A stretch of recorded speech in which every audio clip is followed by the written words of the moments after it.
तो गाइस ये entry gate है एंड यहाँ पे अभी हम लोग जो है ये बहुत बड़ा पार्क है। Mind blowing. यहाँ पे काफी जो है मीटिंग प्रोग्राम एंड बहुत ही बड़ा बड़ा जो सेमिनार यहाँ पे होता है। सो अभी सुबह सुबह के टाइमिंग है। सो हम लोग जो है यहाँ पे अभी फ्रेश होके और थोड़ा घूमने के लिए निकल चुके हैं। सो बहुत अच्छा है, अंदर ही है, ये होटल के ही अंदर है हम लोग। सो बहुत खूबसूरत है, देख सकते हैं यहाँ पे।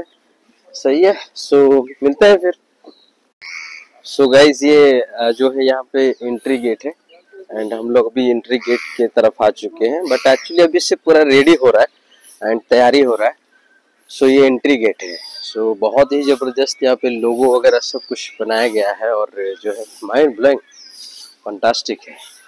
सो नज़ारा बहुत खूबसूरत है और बहुत अच्छा से यहाँ पे देख सकते पूरा जो है अच्छी तरीके से हरियाली है यहाँ पे। और यहाँ पे जो है आपको रिएक्शन का ये लोगो है। सो ये एंट्री गेट है, अभी सिर्फ रेडी हो रहा है। सो यहाँ पे रेडी हो रहा है अभी। तो अभी हम लोग यहाँ पे सर सफाई चल रहा है, उसके बाद में अच्छे से जो है। सो हे गाइस, वेलकम बैक। आप सभी को दिखा सकता हूँ यहाँ पे बहुत ही जबरदस्त, देख सकते हैं ये स्टार्टिंग है और जो है हम लोग फर्स्ट में पहुँच चुके हैं। सो बहुत ही जबरदस्त है यहाँ पे, ये है हमारा हॉल। सो बहुत ही जबरदस्त, थैंक यू गाइस। और ये रहा आपको। सो thank you and guys, and बहुत ही खूबसूरत है और काफ़ी अच्छा है। और मैं ये बोलता हूँ माइंड ब्लोइंग है भाई। रिएक्शन आपको अगर करना है ना, रिएक्शन करना नहीं है एक्चुअली, रिएक्शन को समझना है। अगर आप रिएक्शन को समझ जाते हो ना तो फिर करने का जरूरत नहीं है, right. So thank you watching इस वीडियो, और वीडियो में बने रहे और ताकि आपको न्यू जानकारी अपडेट होता रहेगा। So thank you guys. So यहाँ पे काफी लोग जो है मजा ले रहे हैं, यहाँ पे आनंद उठा रहे हैं। सो हम लोग भी अभी सुबह सुबह का टाइमिंग है और बहुत ही जबरदस्त है। सो thank you guys.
Thank you. Thank you.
और आप सभी लोग स्टेज पे बने रहे। हम कोई भी शुभ कार्य करते हैं तो उस परम पिता परमात्मा को जरूर याद करते हैं, और आज इस पावन ज्योत को प्रज्वलित करके उस परम पिता परमात्मा को याद करके हम इस कार्यक्रम की शुरुआत करेंगे। तो मैं हमारे जितने भी क्राउन डायमंड एंड अवार्ड से रिक्वेस्ट करूंगा कि वो स्टेज पे रहे। बाकी पूरे दुनिया में ये मान सम्मान हमको दे रही है और हम सब पा रहे हैं। मेरा बस इतना ही कहना है आज सभी लोगों से, खास करके अपनी महिला बहनों से, कि रिएक्शन ये एक मनचाहा प्लेटफॉर्म है। मनचाहा प्लेटफॉर्म होने के नाते यहाँ पे आप मनचाहा पैसा कमा सकते हैं, मनचाहे समय से पैसा कमा सकते हैं और मनचाहे तरीके से पैसा कमा सकते हैं। रिएक्शन सबसे सेफ और सुरक्षित प्लेटफॉर्म है हम सबके लिए। तो इस प्लेटफॉर्म से जुड़े रहिए, अपने को आगे बढ़ाइए और अपने सपने पूरे कीजिए। Thank you. Good morning. Good morning. पता है त्रिवेदी जी बहुत स्मार्ट है। उन्होंने कहा बाद में तो मुझे बोलने का टाइम नहीं मिलेगा, मैं पहले बोल लेता हूँ। तो उन्होंने मेरी सोच नहीं बोला, और ये ताकत है देखिए महिलाओं की। 8 तारीख को हमने एक प्रोग्राम देखा था, दिल्ली के अंदर हुआ था इंडोर स्टेडियम में, जहां पे सिर्फ डायरेक्ट सेलिंग में काम करने वाली महिलाएं आई थी, and it was all packed. It was all packed, सिर्फ महिलाएं थी। और वहां पे आई थी हमारी कैबिनेट मिनिस्टर, इंडिया की कैबिनेट मिनिस्टर स्मृति ईरानी जी, और उन्होंने एक ही नारा दिया था, लखपति दीदी। तो जितनी भी यहाँ बैठी है, सारी जितनी मेरी बहनें, सब लखपति दीदी के नाम से है ये मेरे लखपति दीदी। आप सभी लखपति और लखपति के करोड़पति हैं। Thank you. Mister Manoj Gupta का good morning. Good morning Uttar Pradesh. आज यहाँ कुछ लगा है, कुछ चोट लगी है, दर्द लेके जा रहे हैं कुछ नहीं लिए हैं, तो हम थोड़ा सा दर्द आपका बढ़ाते हैं, ठीक है? क्योंकि मैं मनोज गुप्ता, मैं दर्द ही सिखाता हूँ, क्योंकि बहुत दर्द में देता हूँ। तो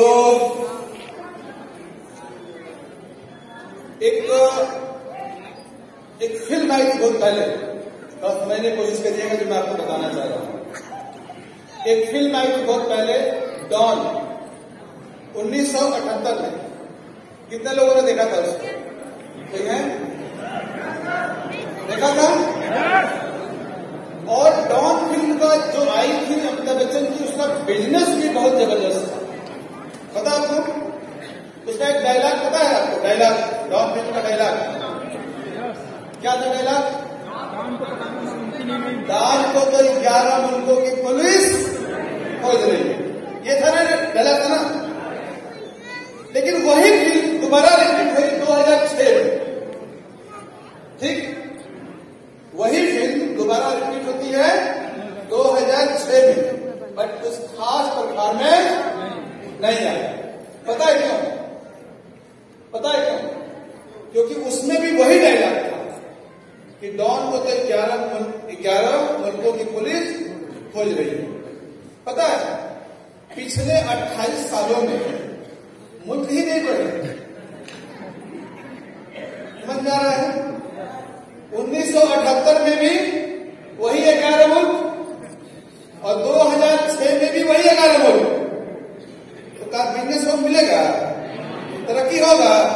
यहाँ ग्रोथ दिख रही है, ग्रोथ दिख रही है। जब आप रिएक्शन में आए थे कितना पे भी करते थे? 1000। 2 साल बीता, फिर कितना पीवी करने लगे? 1000।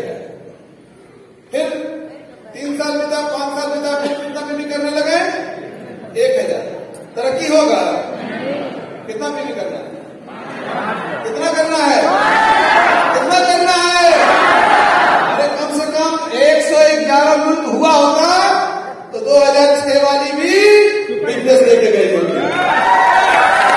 समझ में आया? प्रॉब्लम है।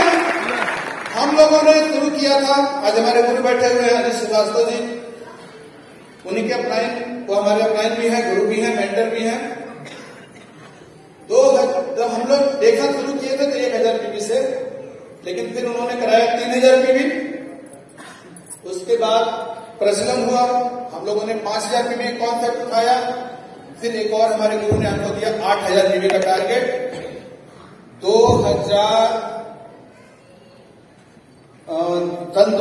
सन 2000 में फरवरी महीने में 8000 पीवी का, सन 2000 फरवरी महीने से लेकर आज तक 8000 पीवी, पर्सनल पीवी हर महीने होता है। और यही कारण हो सकता है, मुझे तो लगता है, क्योंकि मैं यहाँ जितने लोग बैठे हुए हैं ना, आप लोग हमसे ज्यादा काबिल हैं, हमसे ज्यादा दिमाग रखते हैं, हमसे ज्यादा एजुकेशन भी आपके पास होगा, लेकिन पर्सनल पीवी जो हमारी है वही कारण है कि टॉप 10 में जाके उस नंबर को खड़ा कर दिया। आप भी आना चाहते हैं टॉप 10 में? पर्सनल पीवी कितना होना चाहिए? कम से कम 5। तो आज ये प्रण लेके जाइए, टॉप 10 में आना है तो, और नहीं तो 2078 में जहां थे, सन 1978 में जहां थे, वही 2006 में मिलेंगे, वही 2026 में मिलेंगे, वही 2036 में मिलेंगे। तो बदलना है सिनेरियो? कौन बदलेगा? कौन बदलेगा? कौन बदलेगा? क्या करना है? 5000 personal PV. Thank you very much, thank you. करने में दिल लगता है, लेकिन रिएक्शन में कामयाब होने के लिए दिल लगता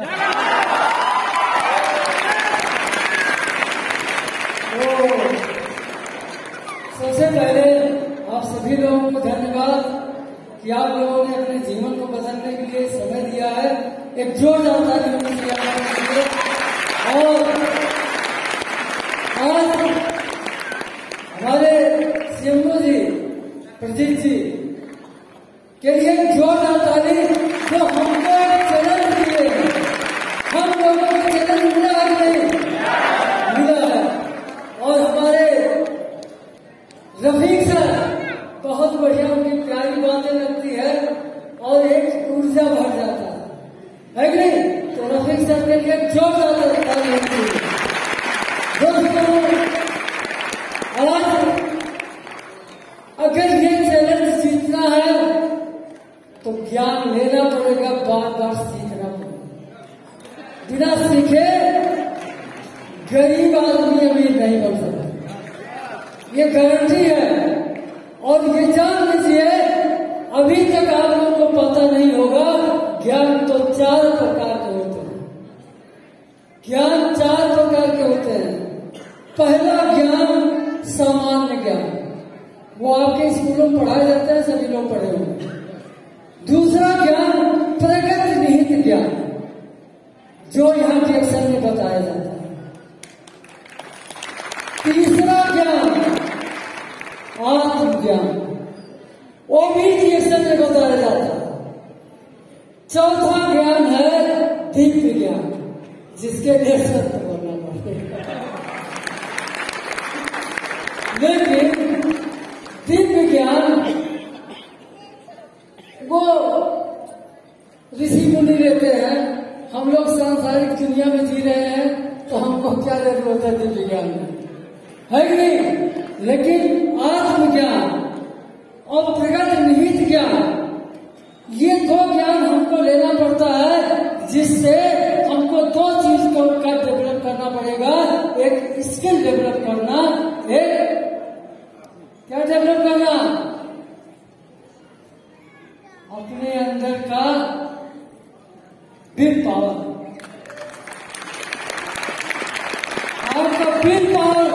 डेवलप होना चाहिए और स्किल पावर डेवलप होना चाहिए। और स्किल पावर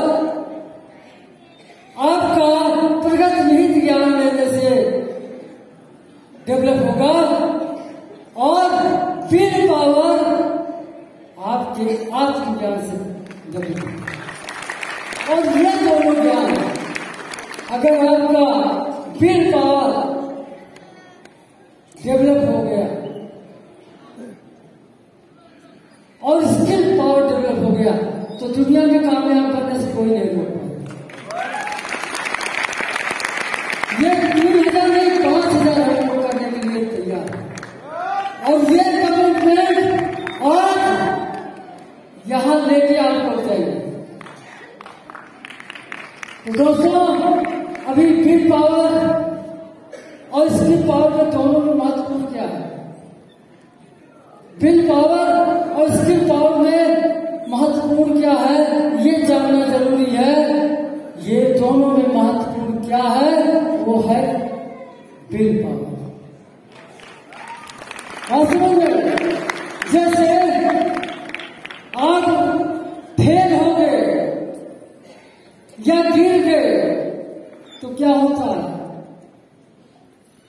स्किल पावर नहीं काम करेगा, वहां स्किल पावर नहीं काम करेगा, वहां गिर गए तो विल पावर काम करेगा। तो बेटा उठ उठ उठ। इसी तरीके से अगर इलेक्शन में आप हार गए तो विल पावर आपको जिताएगा जिताएगा जिताएगा। तो दोस्तों क्योंकि 5 मिनट हमको समय मिला है तो इसलिए यहाँ तो सबके अंदर कुछ न कुछ चाहत होती है। चाहत होती है कि नहीं?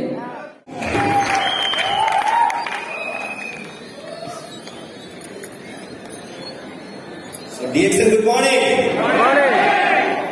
DXN good morning. कैसे हैं आप सभी लोग? मुझे सुनाई नहीं दिया। कैसे हैं आप सभी लोग? आज आपके साथ आपके कंपनी के सीएमओ हैं तो जबरदस्त होने चाहिए कि नहीं होने? जो आप बोलो उसके पहले एक जोरदार ताली आप सभी लोगों के लिए होनी चाहिए। अपने लिए खड़ा होकर होनी चाहिए। जिंदगी के साथ होनी चाहिए, फैमिली के साथ होनी चाहिए, होनी चाहिए।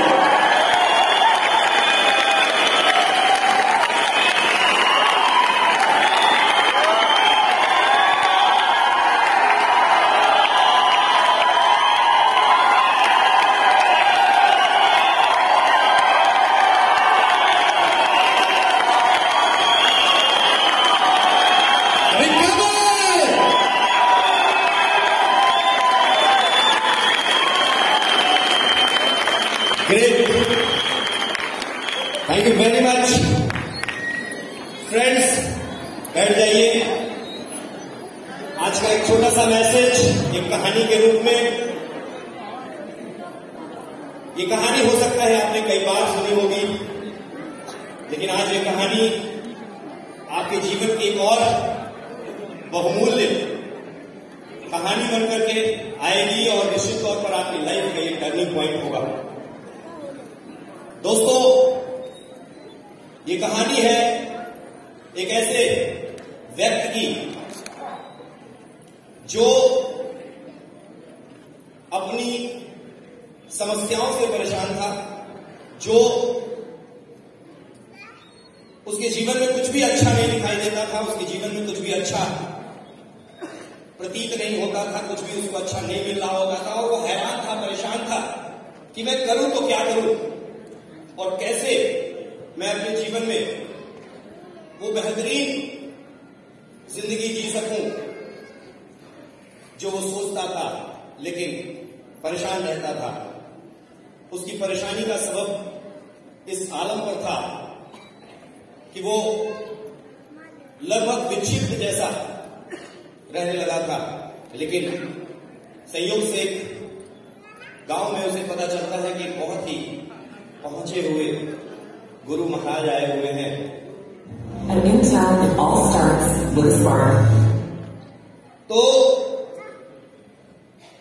वो गुरु महाराज की शरण में जाता है और गुरु महाराज को अपनी व्यथा सुनाता है। गुरु महाराज बैठे थे, उसको बैठने का इशारा करते हैं। वो बेताब होता है, कुछ समय बीतता है तो फिर वो अपनी बात कहता है गुरु महाराज से। गुरु महाराज फिर उसे शांत होने के लिए इशारा करते हैं। थोड़ा और समय गुजरता है, गुरु महाराज उसको एक पत्थर देते हैं।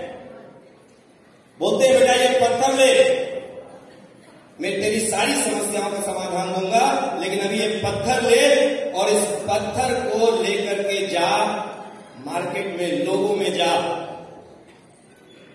बोला महाराज करना क्या है?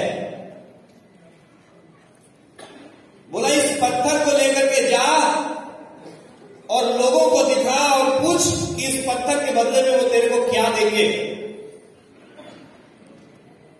लेकिन याद रखना इस पत्थर को बेचना नहीं। वो महाराज की बात मानता है और पत्थर लेकर के चला जाता है। लेकर के निकलता है तो उसे एक फल वाला मिलता है, पत्थर दिखाता है, बोलता है क्या दोगे? बोला 1 किलो संतरे ले लो। लो दे दो मुझे, ये लो संतरे।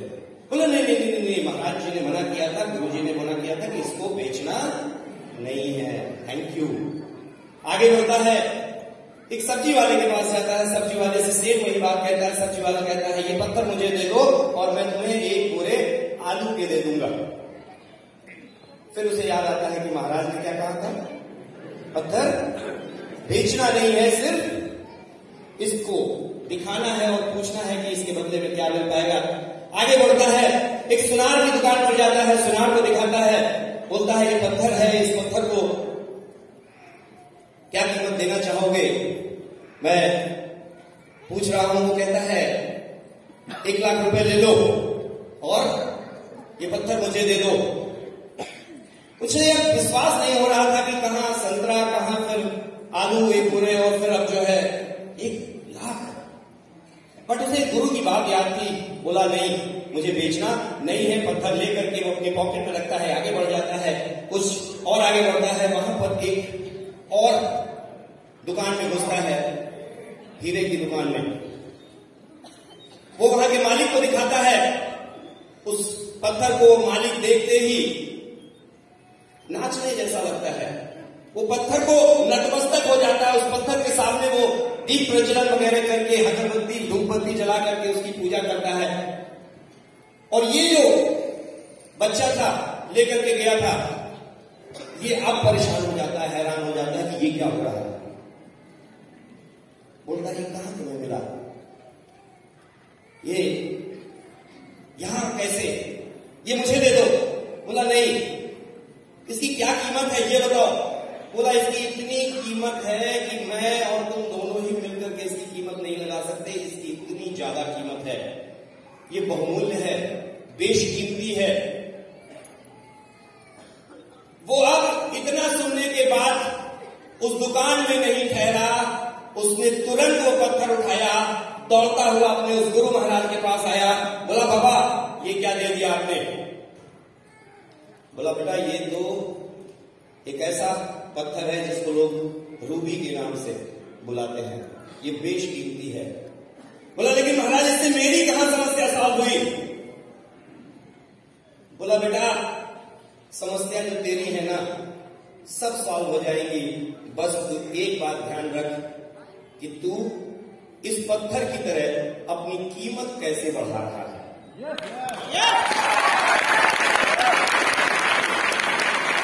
अगर तेरी कीमत 1 दर्जन संतरे के बराबर है तो तू वही रहेगा जो है। अगर तेरी कीमत 1 बोरे आलू के बराबर है तो वैसा ही सही, 1 लाख वैसा ही सही। लेकिन तू अगर अपनी कीमत बेशकीमती बनाता है तो तेरे सामने फिर कोई समस्या नहीं होगी। कीमत यानी कि दोस्त अपनी वैल्यू, आपको जो भी करना है अपनी वैल्यू बढ़ानी है, अपनी वैल्यू बढ़ानी करनी है। और इसमें आपको रिएक्शन मिल चुका है। एक जोरदार तालियां आपके लिए